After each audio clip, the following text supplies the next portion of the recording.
Hello, everybody. Today we are going to be chatting spoilers for The Sunlit Man, and we will likely even be referencing some of the previous secret projects without revealing spoilers for them, but we probably will talk about them at least a little bit in reference to this one.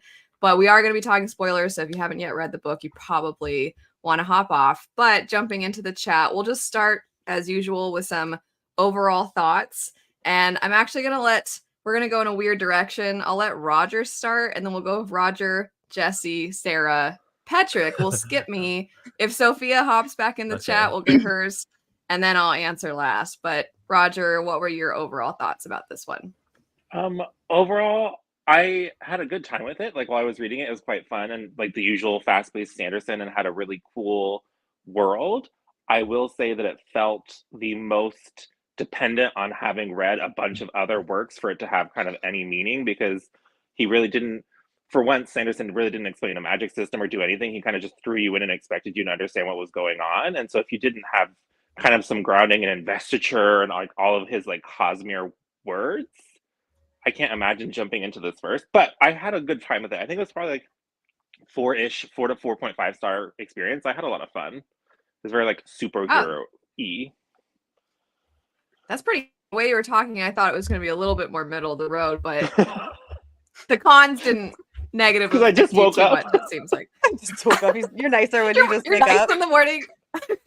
It's the opposite of me. Just woke up, I'm mean. Jesse, how about for you? No, I agree. I really liked it, but I do think it's probably my least favorite of the Cosmere books in that way because it was the most like dependent on it. And I think I also hadn't read, what is it, The Forests of Hell? Yeah. I It wouldn't have haven't read mattered that. really. It wouldn't have mattered really It wouldn't have, for because that like I one. feel Not like I'm like really. maybe I should go, maybe I should stop and go read this short story. But again, I gave it like 4.5 stars because I still had a really good time. I felt like it was a lot faster paced, and I really liked the narrator for the audiobook. I just it was just different than I guess like because I'd been listening to a lot of Cosmere audiobooks lately on these rereads, and they're all been the same, but listening to like this completely different narrator, I'm like, okay, I'm I need liking to this ask one. though. I think that is the uh my least favorite Hoyd voice I've ever heard though. He sounded like such a excuse me, sir. Here are your fax papers. Like he was so No, yeah, I was Hoyd like the was voice he weird. gave Hoyd it was very brief, but I was like, wow. Hoyd was kind of weird. I'm not gonna lie, I wasn't digging the Hoyd voice, but it was like so short. I liked his auxiliary though. Mm-hmm. Sarah, what do you think? I feel very conflicted about this book. I found it really hard to connect at first with it. So like I started reading the ebook and then I switched to the audiobook, which helped, but then I still found myself like not really caring what was happening.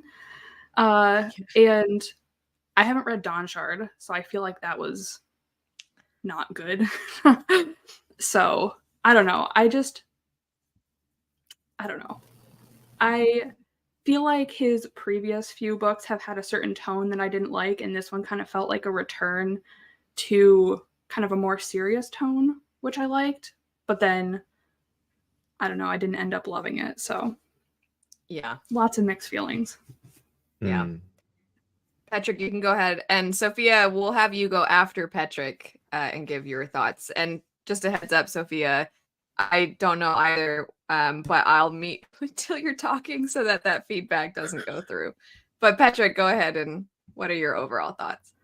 Yeah, I have very mixed feelings on Sunlit Man, which is quite a surprise because this is one of my most anticipated book of this year. I mean, it's Stormlight adjacent, right? But I think my biggest issue with this one is because I need more context and I need to witness the context that Nomad is constantly talking about in the storyline. As Roger has mentioned, this book is very reliant on Stormlight Archive and many other books in the Cosmere, but there is this one or more other books that hasn't been written and published yet for us to read, and I feel like that really robs my emotional connection with some of the events and pivotal moments in the book. Yeah.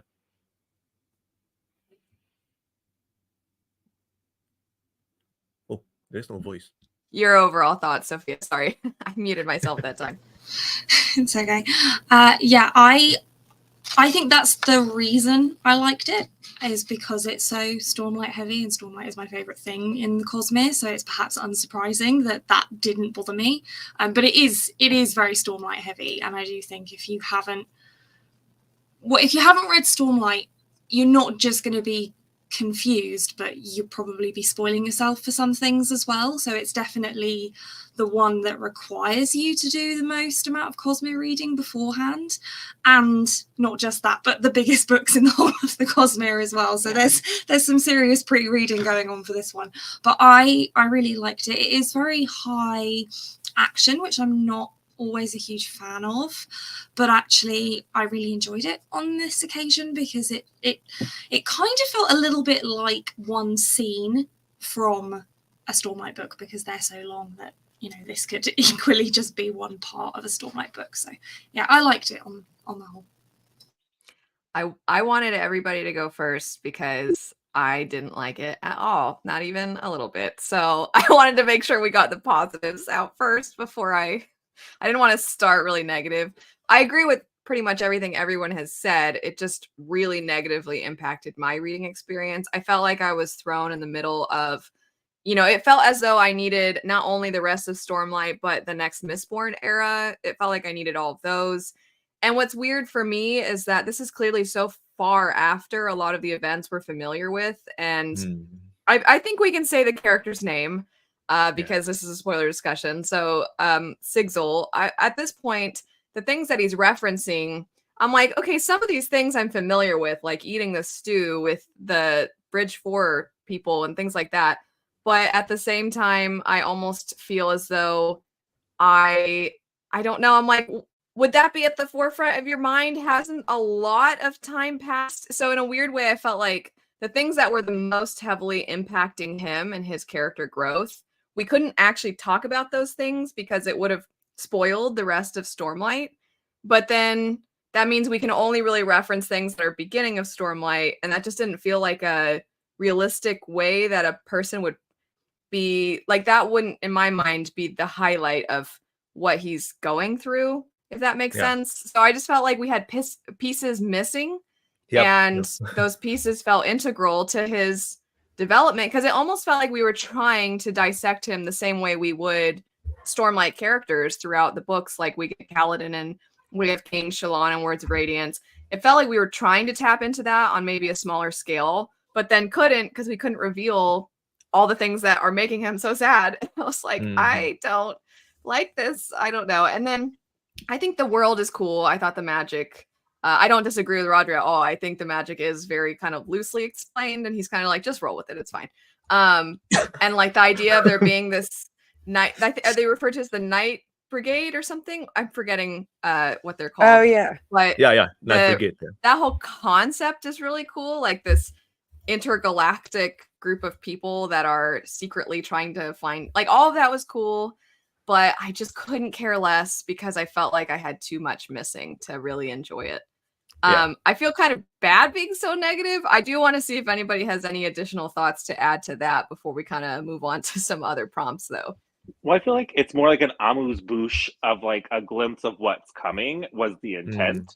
And like that worked for me of like, oh, this is really cool. Like it makes me really intrigued. Like, how are we going to get here? But I could also see people being like, ugh, I'm especially like uber character-driven readers like you, because you're like, how am I supposed to care about this? I don't care. Who is he? Why? What has he been through?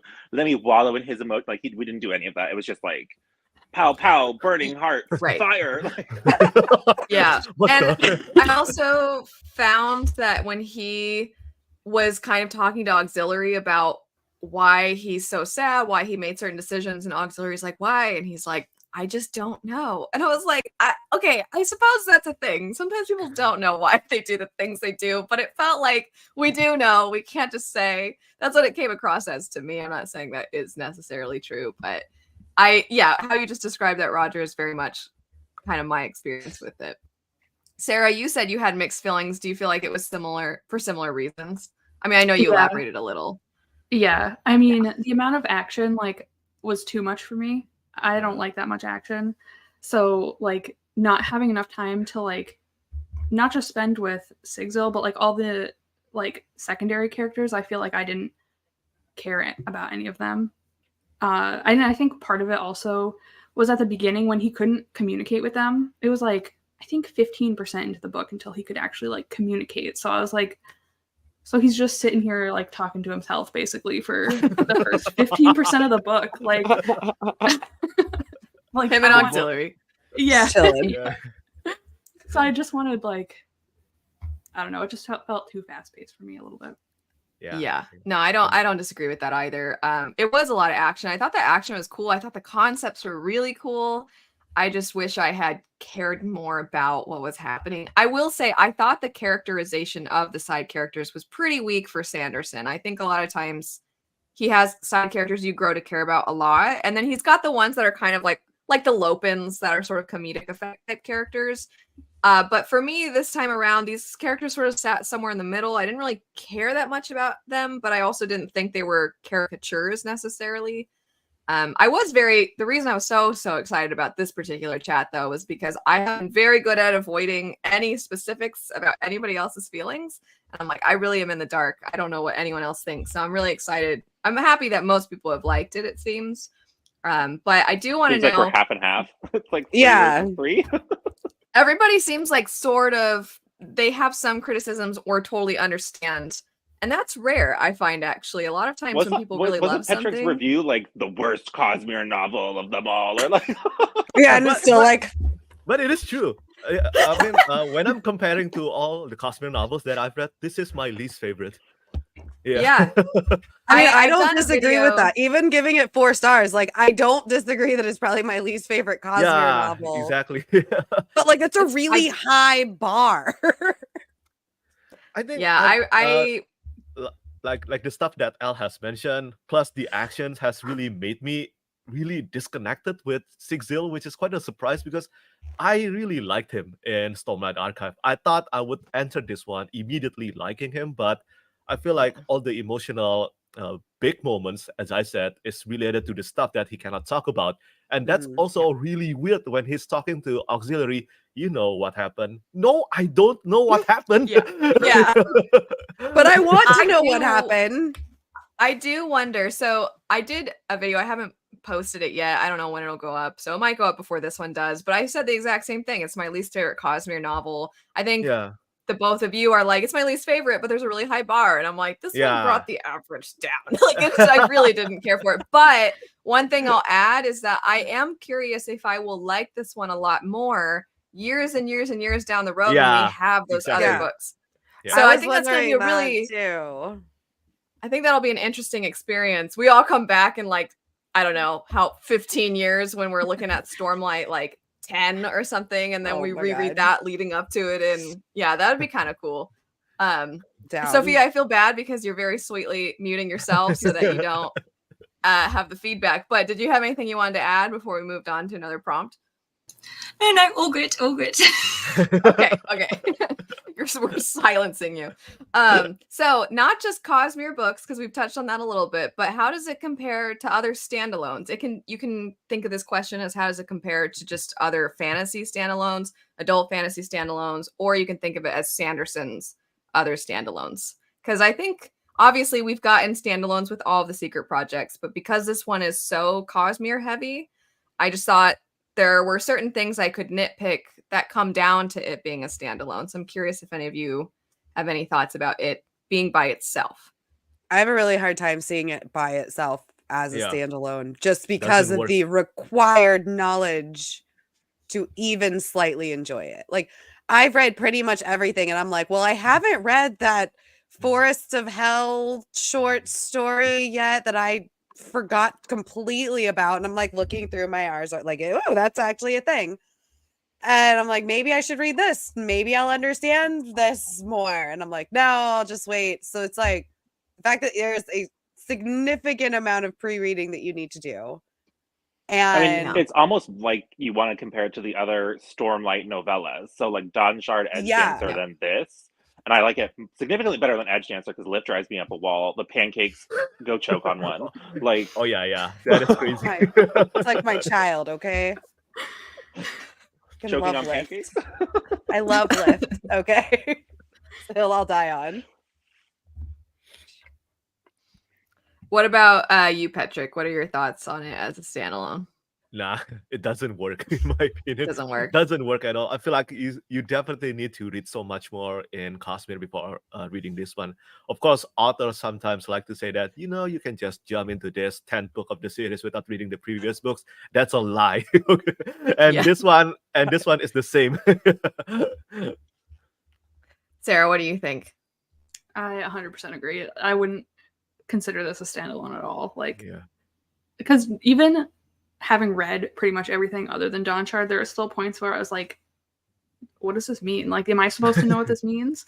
Yeah. So, like, I can't imagine reading that, having no knowledge of the Cosmere, and just being like, I just missed, like, what half of this book is about. Unless you just wanted Yeah. your Mad Max Fury Road set in the Stormlight universe, then Some Right. of my friends actually read this without reading Stormlight, and they the three of them DNF this one. So yeah. So they I can didn't actually read understand it. Yeah, they said this is incomprehensible. Yeah. Yeah. I'll give him that. Yeah. I'll give him that. when he didn't explain Sophia, what do anything in you this one, think? he just uses all the Cosmere words. Yeah. Oh, Yeah. Yeah, I suppose in the strictest sense of the word, it's a standalone because it's not going to have a direct sequel.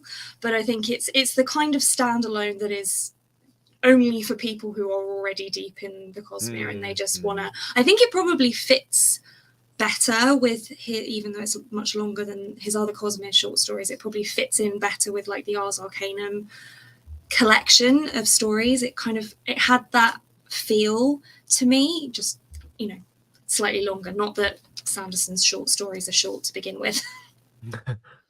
Right. Yeah. I think, too, a lot of us are going to segue right from this discussion to talking about Warbreaker. So reading Warbreaker alongside this one was just emphasizing for me how much this one doesn't actually feel like a standalone, and it almost doesn't even feel like a complete, I don't want to say it doesn't feel like a complete story, but it just feels so reliant on other things. So I'm just echoing what everybody else has been saying. But reading Warbreaker, I was like, oh yeah, that's what a Sanderson standalone can feel like. It feels like it can make references, there can be these Easter eggs, or at the very least, in other books, you will see things that you're like, oh, that was from Warbreaker. Like there's those little connections. And this one, I think the closest I can compare it to, despite it being more Stormlight adjacent, is the last of Era 2 books, as far as the level of connection to everything. And Sarah, I know you definitely are kind of leaning into the, I miss when we had the Warbreaker type standalones, and it could, and I think Yumi was sort of a return to that, where there's hints about other things, but you could read the book and it was a perfectly great story by itself. That's debatable, of course, depending on if somebody liked it or not. But this one, to me, I guess I'm just saying the same thing. I just wish we had a lot more context for what was going on and the character development. And even some of the world building details, I think it was something that would have been better had I had more. Like I said, I'm just repeating myself. Let's get into something besides just how we think it's maybe not the best of the Cosmere. I do just want to say, in defense of Sanderson, he did say before the latest Mistborn book came out that, like, right, guys, this is it now. I'm going to start diving into. You need to have read the Cosmere at this point. So, I guess that's why I don't really have a problem with it. But yeah, I mean, it's not. if I saw somebody in a bookshop reading the blurb of this book, I'd be like, just stop. Don't do it. Go and read this instead, okay? Let's just not go there. No, that's definitely a good point to bring up. And I think with Mistborn Era 2, with the Lost Metal, this one felt like if we got the Lost Metal and we didn't get the rest of Mistborn. So that's kind of like, like that's what it felt like. We were just jumping into the middle of something and there's references to all these other things. And I think what was nice with something like Yumi and Tress is there's definitely those references there. And it does feel like there's things for us Cosmere fans to look at and say, like, I know what this is, or wait a second, does this mean? And we can all theorize, but the story stands on its own. And I don't feel like this one did as much. So yeah, I think that your point is a good one, Sophia, that this really falls into that statement of, all right, everybody, here we go. Characters, though. I will actually, Sophia, let's have you kick this one off. Oh, okay. I liked the characters. I feel like even though there's still a lot of questions that we have about Sigzil because we haven't had book 5 plus maybe of Stormlight yet, I really liked him as a character, and I do think that we know him better now than we have done from the Stormlight books so far, because he's in there, but we don't really know much about him there. So I liked that, and I really like Auxiliary, and I look forward to finding out what went down with Orcs before this book happened, because I think it's going to be really interesting. So, but those are the standout characters. So it's like what you were saying earlier. The protagonists stick in my mind. The side characters, not really so much. But the world almost felt like a character. It's a bit weird. No, I agree with that. That's a good. I think Tress is the same way. Yeah. In that regard. Yeah. Patrick, what do you think? Yeah, I still like Sigzil, but as I said earlier, that I think I would have loved to like him even more here, especially because this is so focused on his books, on his storyline. But there's one thing that I think Sunlit Man did really right, is that it made me even more excited for Stormlight 5. Yeah, I was so stressed over not knowing what the hell is going on. And there is this. It made me scared. What? I said it scared me when he thinks he sees Kaladin. I was like, I don't want to read this. I don't want to read this. Yeah. When he was like, Cal, I was like, what? No, stop it. Yeah, I think for that, I think Sanderson did it wonderfully. But as far as emotional connection goes, I really liked the Bridgeford thing that he did near the end of the book. That was amazing. But yeah, I would have preferred to like him even more. Probably after I read Stormlight 5, I have more books in the series. Yeah. And I think with him and then Auxiliary, like Sophia was pointing out, Auxiliary's sacrifice, I was like, I understand conceptually that this is sad, and I like Auxiliary, and I'm like, he's kind of my favorite part of the book, so can he stay around? But same as what I was kind of getting at before, is I wonder if rereading this years and years from now, when we do know and we have all of that, if I will be more devastated. But for now, I'm just like, well, I don't know. I don't want him to be God. Roger, what do you think? I think that I agree with you guys that the characters are probably the weakest part of this book. I don't feel like this book was really about characters at all. It was really just fan service, and like the emotional impact moments were references of previous books that to have any emotional impact, you would have had to have read them and cared about those moments previously. I just felt like it was really not about the characters. It was just all about cool, like, look at where this universe is going, and that was fine for me.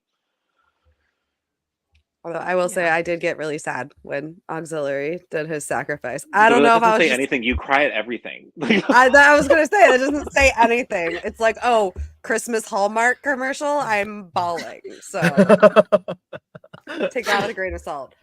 But no, I agree. Like, the characters weren't the strongest. We talked earlier about how the narrator made Hoyd sound like an accountant. The Wizard King guy, the Ash Cinder King, that was his name. Like, I can't remember his name.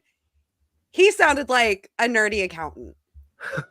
Every time he's like, I'm gonna fight you and win. You're like, no, you're not. You sound like you're gonna do my taxes. Like, you're not. What is going on here? He was like a pretty weak villain. I felt like he was a really weak antagonist because he was just like more annoying than anything. And the narrator, I don't think, helped that. As much as I love the narrator, I don't think the sun was more of an antagonist. Right, like the sun was way worse, and like the Scadrians, like the hidden Scadrians. But the Cinder King was just like but the whole like, I'm gonna unite them all. I was a little like, Is this like supposed to mean something that we're not getting yet? Like, Yeah. am I thinking too far into this one line? Yeah, I will say, just because you mentioned the Scadrians, I was like, wow, they suck. They're like, who Right. cares if those people all burn? Yeah, he said they're That's whatever. not what we're here for. I'm like, all right, geez. Yeah, it's Anyways, like Vin Sarah. would be so disappointed in Right? you right now. That's what I kept thinking. Like, Vin would be very upset. Okay, people treated the ska like garbage, and then the ska were kind of like, let's bring the. I don't want to say too much because if anybody hasn't read Mistborn, so I'll say that and that alone. But Vin's like, hey, I'm always gonna fight for this world, even though she has no reason to. Everybody has kind of treated her poorly, and then these people are over here like, well, excuse me, we're just here for our research, and I'm just like, oh, geez, they suck. Anyway, They suck a lot. Sarah, characters. Yeah, not my favorite. Well, actually, these live shows are making me realize how much I don't remember about Stormlight. So I'm like, no, when we talked about Way of Kings and Words of Radiance, I was like, wow, I need to reread these. So I was like, am I supposed to know who this character is? And then when they finally said his name, I was like, oh, okay. It's you. Yeah. But then I was like, I know who that is, but I have no connection to him from Stormlight. So I was just like, that just felt like nothing to me. So I don't know. Yeah. But I will say also, Auxiliary sacrificing himself was like the one point where I was like, is this going to be good? I will say too, the character of Sigil is so different from when we met him in Stormlight to now, of course, because he's lived so much life that we haven't seen. So even though I was pretty sure it was already him when I started the book, like you're saying, he is almost unrecognizable if it's been a bit since you've read Stormlight. I weirdly, because a lot of you have already said things that I very much agree with, but there's I think the three elderly women, and there's the one that's just very like decked out, and there's a line about how in having certain things about her be false, like she dyes her hair and things like that, she's actually representing her true self, like she's expressing what she feels inside and who she is and things. And I really liked that line, and I thought she was kind of cool. The other characters they didn't, for me, have a lot of depth. The one character that was talking about, well, I still hear his voice in my mind, I just want to kill everything all the time. And then there's the other character that doesn't want that, it's continuously fighting for her and things like that. I was like, I feel like there's a lot of potential here, but given that he is a nomad and he just kind of pops in and out of places, he's just barely scratching the surface of what's going on with all of these people. And then he's caring enough to actually try. But the caring enough I don't know, it's hard to not compare this to like Kaladin with Bridge 4, because I feel like you actually felt that camaraderie and you felt the way that he was building every connection with all of them. And in this, it was just kind of like, I guess I'll help you guys instead of just ditching you. And you're like, well, that's good. I'm glad. It sucks that it cost him auxiliary, but so there was that. But I just don't feel like I felt for any of the characters, which then made his decision to finally fight for them. I feel kind of bad because I'm not saying like, oh, just ditch them. Who cares? I don't care about them. But it didn't make it as impactful, or even going back to Stormlight, even like the sacrifice for Dalinar and Adolin when he doesn't really know them and he just sees that it was wrong. That part's so moving. But in this, it was like, I don't know if I'm as moved by the decision. And as we have said, I'm more moved by Auxiliary's decision. But I think the highlight for a lot of people, though, has been the magic and the world. So I'll let everybody who enjoyed that part talk about it. Roger, I know you really like that of this, but do you want to kick it off for us here? Sure. I mean, the magic was his usual magic, just, more investiture. It was more the world that I thought was really interesting and fascinating. That was basically like working like a weird battery where they were pulling energy just in a very forceful way. The science in me is like, I don't know about that, but sure. It was just cool. It wasn't the most well fleshed out, I wouldn't say. It was a little bit more just like really striking visually, especially with Yeah. just picturing like these huge beams of the sun melting the like face of the planet, and then the planet changing every day, so they can't even really have strong landmarks because even the mountains will move. It was just, I thought it was really intriguing and different. Yeah. Patrick, what did you think? I don't have much to add here. I think it is a cool world and kind of like, as Roger said, I think it needs to be more fleshed out. Also, I am not a fan of physics. I hate physics with all my heart. Okay, I hate it. It is my worst subject in high school. I got 7 out of 100. 7. Okay, yeah, yeah. Wait, you had to take physics in high school? Yeah, it is don't the do that worst here. subject. And this We one, do. this book, I took What? physics in high school, Jesse. Not in Florida.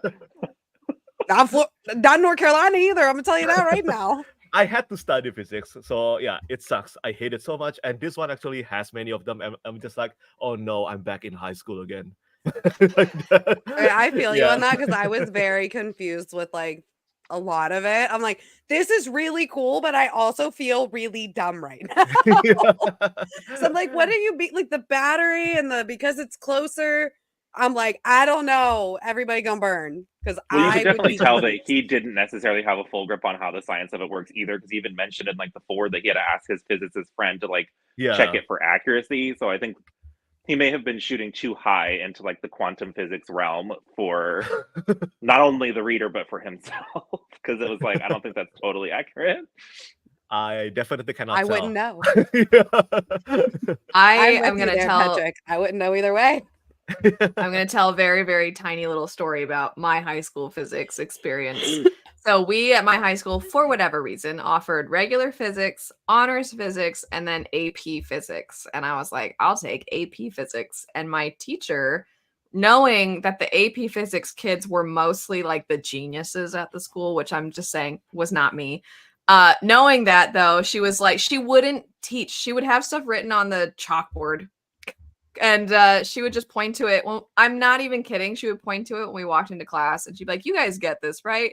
And then everybody'd be like, they'd look it over for half a second and be like, yeah, we got it. And she's like, okay, you can just like go play in the lab, basically. And I was like, I don't get it. I need you to actually teach me. So I had a random study hour that year. And that whole study hour was me trying to teach myself physics because our teacher didn't teach us. And I was like, dang it, I should have taken, I guess, the honors. I thought I was going to actually be taught physics. Anyway, it was very stressful. So I wouldn't say I got a 7 out of 100, Patrick, on something, but it is an achievement. Okay?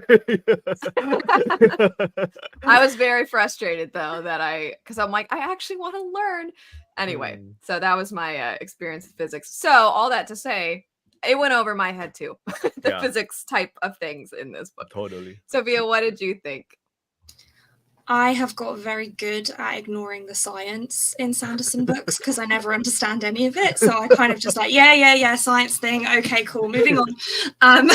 So I just ignore it. It's fine. Sorry, Roger. I know that probably offends you, but that's the only way I can get through some stuff. I'm just like, okay. But I it's like I said earlier, I felt like the world was almost a character because it just was so dominant in like everything was around, well, can we do this? No, we can't because the sun's going to kill us. So I really enjoyed it for that. There is one element of the world that really bothered me, and that was the way that what I'll call the locals had to constantly be told how to do things by Sigil, because he'd be like, how do you guys always fly these ships and you don't even understand that this is, and I'm like, that feels a little convenient that he would just waltz in and be like, you guys I'm like, why don't they know? I feel like they should know. It's their planet. They're the ones that have had to deal with this for a really long time. And I don't know if I just have this discomfort with the outsider coming in and being like, hey, everybody, this is how things actually work. If you were more advanced, you would know this. I understand that the world is so relentless that they don't really have the time to study and progress in certain things because they have to spend so much time surviving. But just that little detail of them with their ships and being confused about, oh, well, if we go up too high, we can't go up this high. And I'm like, I just feel like somebody, because clearly there are characters that are willing to brave the wilds, I'll say, and take chances for the betterment of their population. So I just feel like somebody would have maybe known some of that. And I think if it had been, the tone had been different between Sigil and the people on the planet when they were coming together and actually figuring things out, if it had been a little bit more like it was a collaborative effort, and it was to some degree, I think I just didn't like how much it felt like Sigil was explaining to all of them how everything worked. And this is a very minor detail. I guess I'm just adding that in because you've already said a lot of how I felt about the world and the magic. I think, Sophia, you put it perfectly. It feels like its own character. And as far as how dangerous it was, I think I preferred the Tress world because it seemed like the people on that world had a really cool way of surviving. And there were still mysteries for them to unfold, but we're still, I guess it's just the nature of Sigil being somebody who jumps from planet to planet, whereas Tress was somebody who, this is her life and she lives there. So I almost wish we could get another book in this world to some degree. The other thing I'll add is the way in which things were revealed about how, hey, you guys don't have to, let people die to make these power sources and everything. In some ways, I'm like, it almost feels like the I'm forgetting the names of them now, but like the little Aeons in Elantris. Like if we could put people from this planet into these power sources, and then if they gained more sentience and could like talk and stuff and follow people around. It's not the exact same thing, but I feel like I'm always like, that reminds me a little. That's how, Sophia, you were saying you ignore the science. I feel like I just try to tie it back to other Sanderson magic systems and find like the pieces that feel familiar to me. Sarah, what did you think of the world and magic?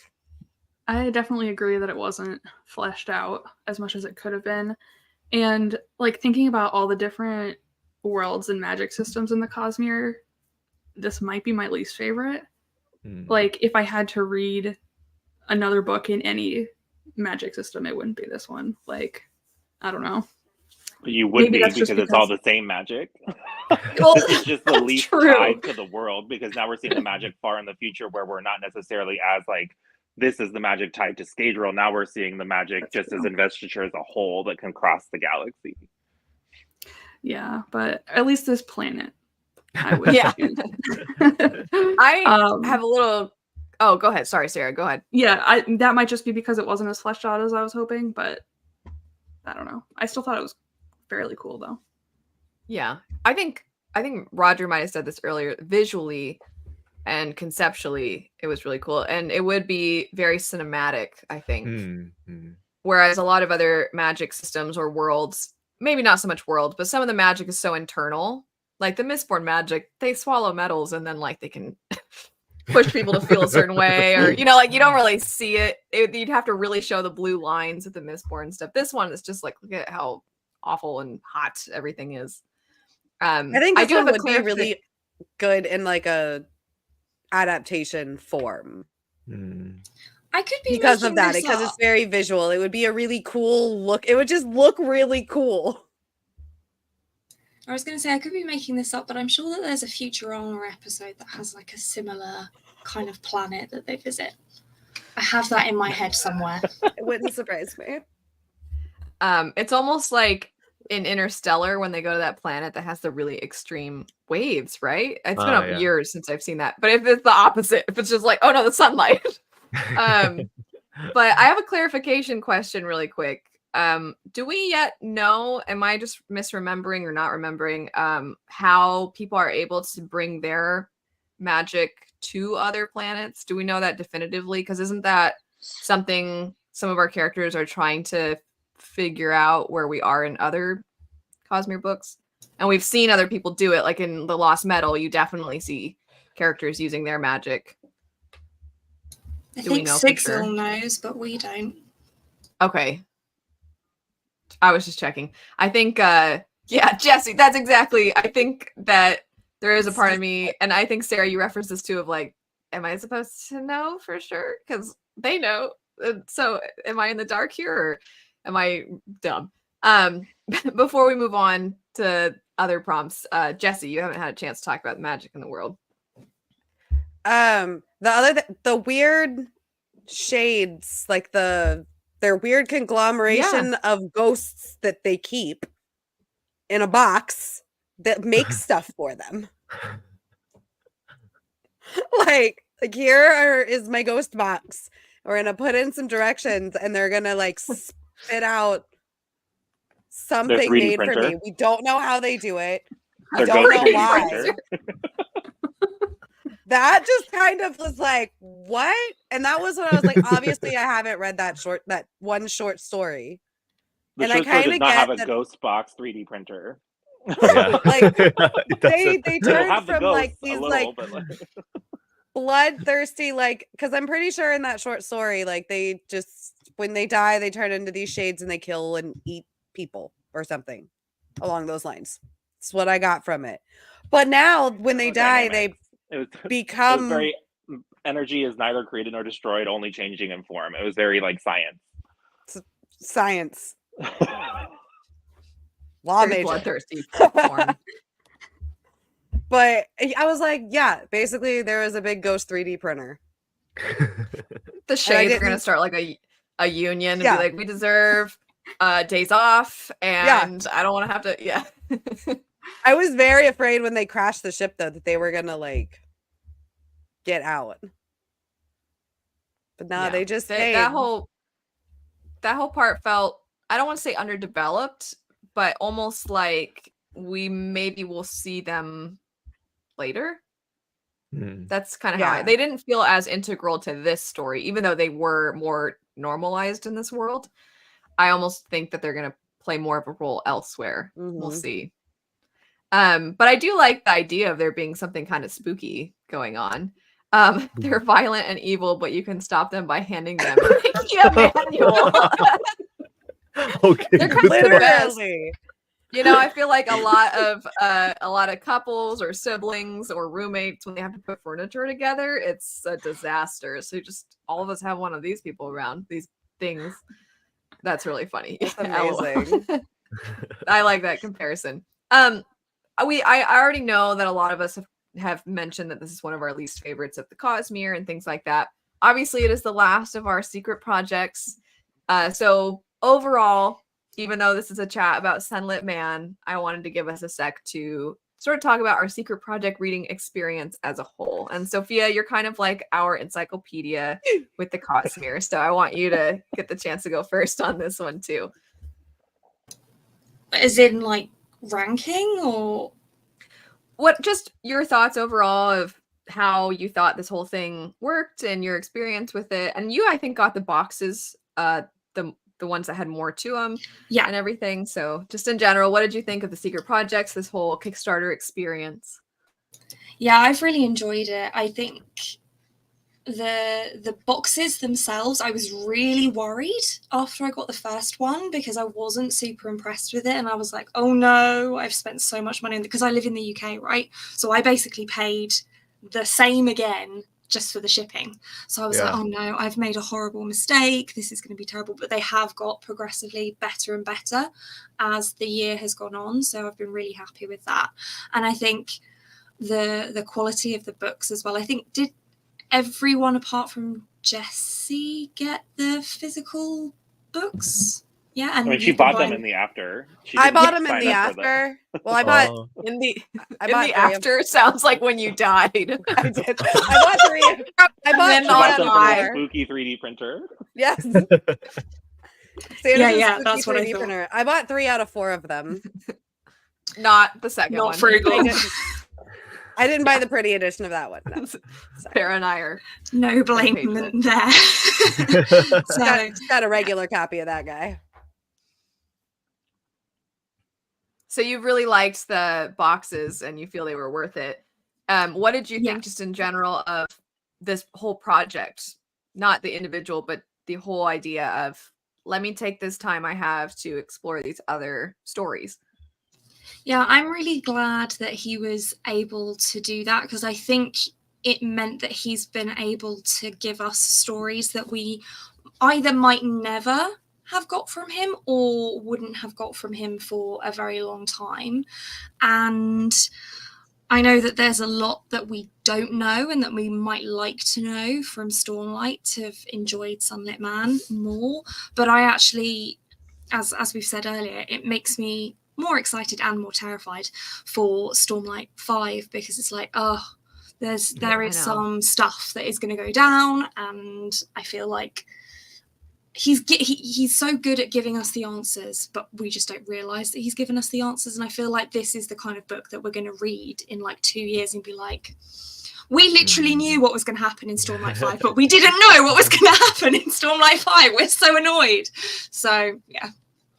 Do you think it's just Stormlight 5? I think it's a lot of the other Stormlights too. Might be more. It could be. I don't know.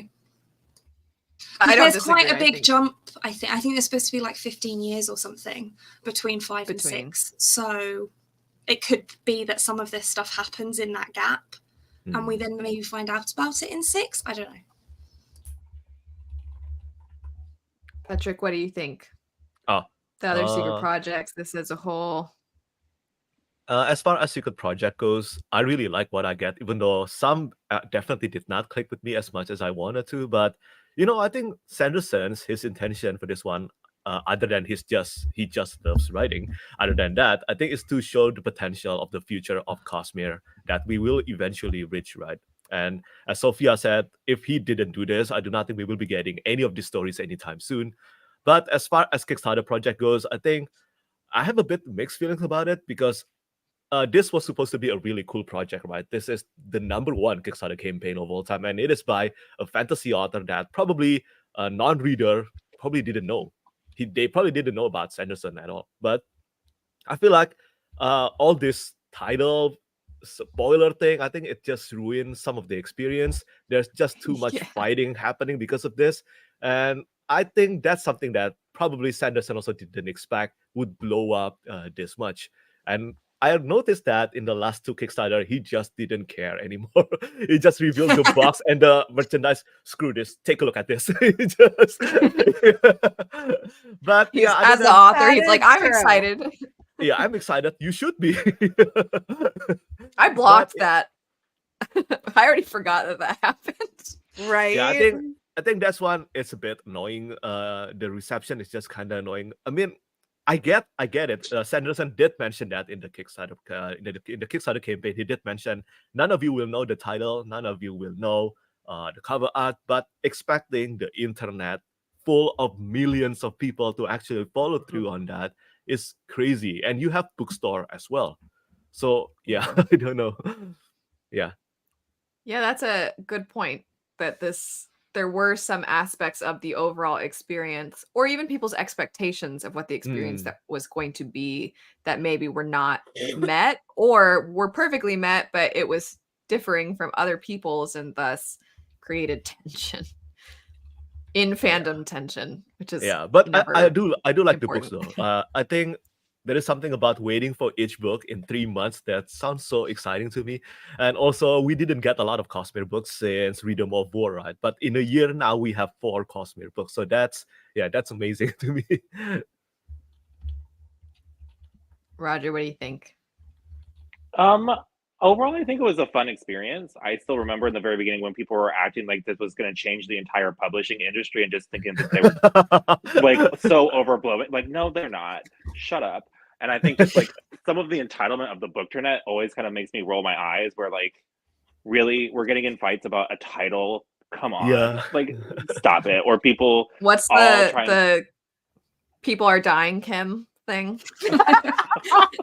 Yes, lost my diamond earring. Or just the entitlement of expecting other people to, like, if you are really that spoiler sensitive, then you needed to like log off your Twitter for the day. Like, I'm sorry, that's how it works. Like, even when TV shows are coming out, like, people are always going to be posting spoilers of stuff. I think people were more careful with this than anything, but like some of those experiences being like a creator during the secret projects made it a little bit less fun, because there was so much like weird tension for no reason that made no sense whatsoever. But I think it was really fun getting to see an author that I really enjoy just go back to having fun and telling stories that he wanted, kind of irregardless of what people were going to think of them, and just getting to see his creative juices doing whatever they wanted to do, I think is really cool. And I wish more authors had the opportunity to kind of do stuff like that. Right. I agree that it's not changing publishing as a whole, but I do wonder if more authors now are going to see the way that he's been able to have both the traditional publishing behind him and the freedom to do things Mhm. on his own, and if that will affect people going in when they're negotiating contracts and the amount of freedom that they have. Because there are authors that I think would like to have hybrid, but are either already locked in or don't, in the past, maybe didn't realize that was even an option or thought that it would be a good idea to have that freedom and that flexibility woven into their contracts. So at the very least, I'm glad that maybe it's raised some awareness of if you have these passions that don't feel like they're going to fit within the traditional publishing mold, you have the option to still write those and have Yeah. them be your side projects while still fulfilling whatever your contract says for your traditional publisher. Yeah. We'll see. Anyway, I Jesse, mean, sorry. I kind I think changing that was contracts is going to take honestly. time. Yeah. If it ever Right. happens. Yeah, just more so that even maybe for agents to know I should try to argue this for my author that I'm representing. I should maybe see if this is something, or at least just ask them, like, hey, just would you like to have this flexibility? Especially if an author is somebody who started self-published or who Yeah. maybe has some sort of base online that reads their books already, their stories, and they want to be able to still deliver to them directly with certain things. And maybe just opening people's eyes to the different avenues that are available. I think that is one thing Sanderson seems pretty passionate about, the way he kind of goes up against Audible in this whole situation too. Yeah. So I do think what I like is that he is, I think, trying to use his influence to push things in the right direction on behalf of other authors. And what I don't like is the idea that authors who are new to the game are supposed to follow suit when they don't have that influence yet, if any. And so I think it's good that he's doing that. I just don't think it's fair to put that same thing on other people. Not saying anybody here did that. I just mean I don't want people being like, no author should have their book on Audible. And I'm like, that's not fair. You can't have that expectation. Like, he's a millionaire. He has a beautiful house and like he has He a can whole do giant things different. theater. Yeah, he can do things different, and good on him for doing that and using the privileges he has from a very well-earned career. It's like his influence is well-earned, and he's using it to then try to keep the door open and maybe open it further for the authors that come after him and are his colleagues currently. I think that is a good thing.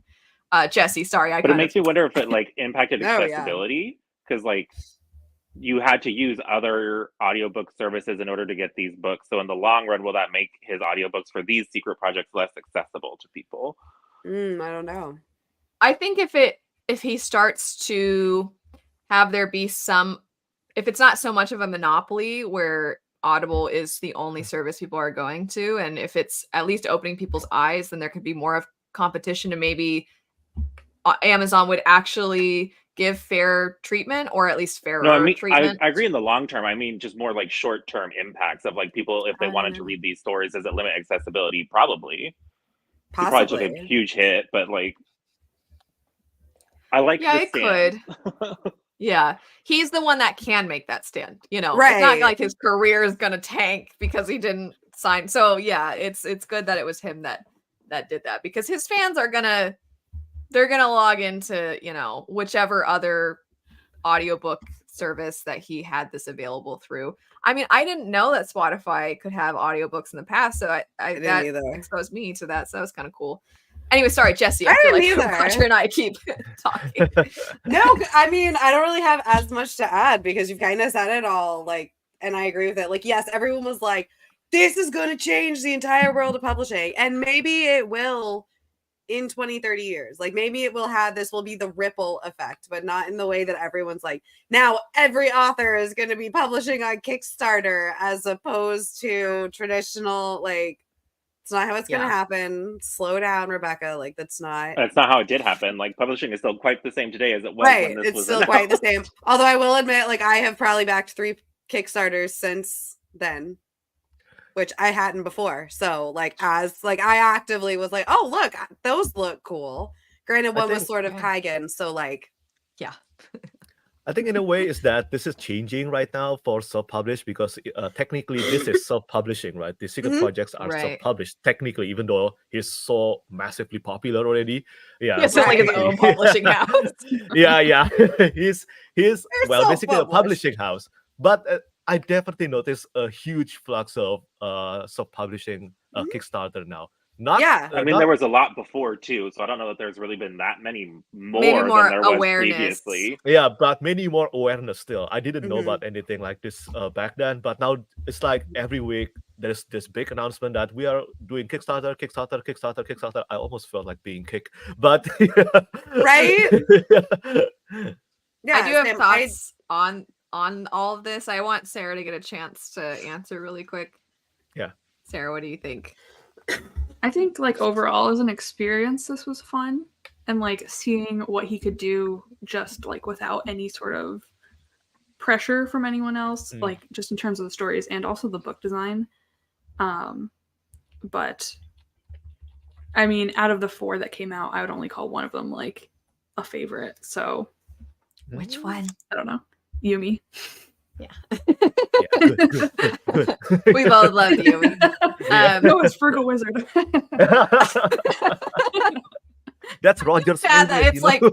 It's like known for being the one that no one likes. Aw. No, some people liked it, of course. So I want to second what you were saying about the book designs, of the freedom for him to be able to be like, I'm gonna put into these books what I want to put into these books, these illustrations. I think that the frequent lifting up of the artists and the people who have worked with him on all of these is great, and it's hopefully exposed people to some more artists and shown what books can be. So at the very least, I like that. And I do really like that he had that flexibility and freedom. I think it shows too that when an author is given a little more creative control, the presentation of the book is likely going to be better. I know there are people who they're like, I just want to write the book and I don't want to be responsible for any of that. And that's completely fine. But there are authors who do want more creative control over all of those things and they don't get it.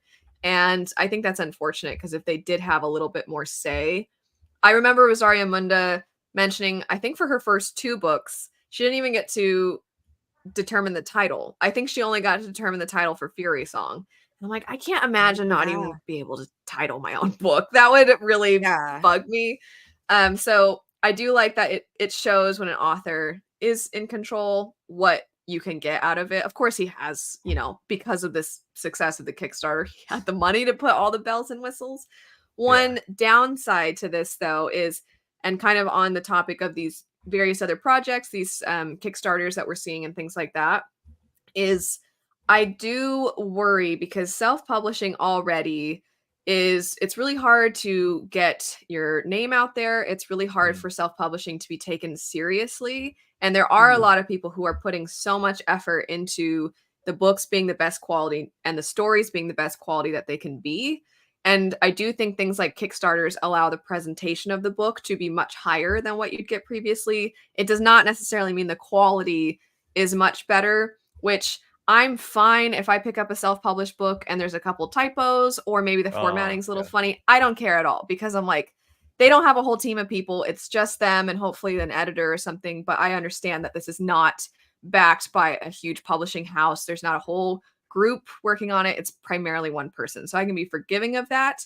I don't want the fact that we're seeing more crowdfunding as a means of getting books out there to make the hard work that leads to a good story not be there, because and this is not just an issue with self-publishing at all. I think traditional publishing, there's a lot of criticisms of, you're just delivering us special editions, but sometimes these books are not cutting it. Feels like they needed more time in editing, feels like your marketing is off and you're just trying to make a quick buck.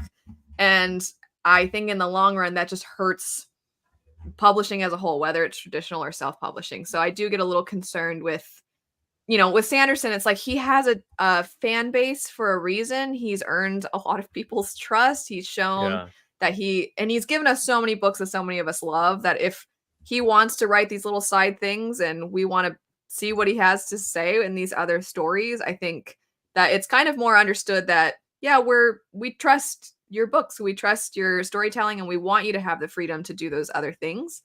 Whereas other people, when they're coming into the publishing world, I just don't want, I don't know, I just get nervous at people forgetting that it's not just about the pretty product. It's about putting your best into the story, and that should maybe come first. I want to see here, as someone who works in music production, this felt very much like a big artist going independent and what that all means. Yeah, that's a great way to put it. I think that's a really cool comparison.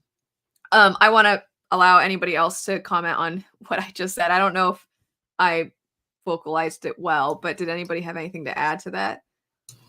Yeah, I think I also like the fact that this whole Kickstarter and how big it all was has brought in a new audience. I think, like, I've been telling one of my best friends for years, please read Sanderson, please read Sanderson. And she just hasn't. She hadn't got around to it. And then she read Frugal Wizard because she liked the sound of the premise, and she actually loved it. But she hadn't read any Sanderson before that. And as a result of reading Frugal, she's now read both eras of Mistborn and is starting to work on Warbreaker and Elantris, and then she's got her husband reading the books as well. And that's just one example of one person. I'm sure that's happened in lots of other ways, and I think exactly that. Hopefully what it does is it brings more people not just into Sanderson but into reading in general. So that's hopefully. I think it's a very nice, I mean, I don't want to cut anyone off if they have something to add, but that's such a nice way to wrap this whole thing up, not just this chat, but all the secret projects. So on that note, does anyone want to add something to what she said?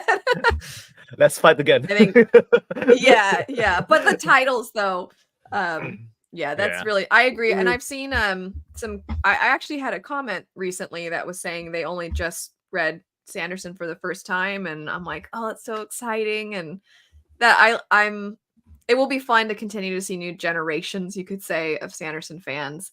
I am wondering what it's going to be like, because a lot of us are already fantasy fans, and I think this is just kind of introduced people who are, I don't want to call them casual readers, because that's not true for all of them, but maybe I think there are also people who don't typically read fantasy that are checking Sanderson out, so that'll be really cool. And I think the Sanderson fandom is actually really good about not gatekeeping. And I hope that stays that way, because I think we're all like, yeah, come on, it's so fun. So let's hope it continues to be like that.